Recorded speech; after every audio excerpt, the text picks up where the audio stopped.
Ayan, almusal po ito.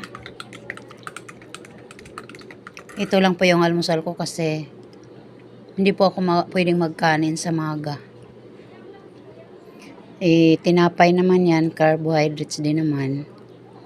Hanggang dyan lang sa 3. Kasi pinagbabawas tayo ng timbang ng doktor. Kaya ito lang talaga. Gustuin ko mang kumain ng marami sa maga, hindi talaga pwede. Kasi tataas po timbang ko. Bawal po tumaas yung timbang ko kasi overweight po ako. Sabi ng doktor, nang chinik up po ako, overweight po ako. Kaya hanggang dito lang po talaga ang kain sa almusal. Tsaka isang po, Energin Vanilla. Minsan po milk. Bawal din po tayo sa coffee. Kasi nagpapalpitik po ako.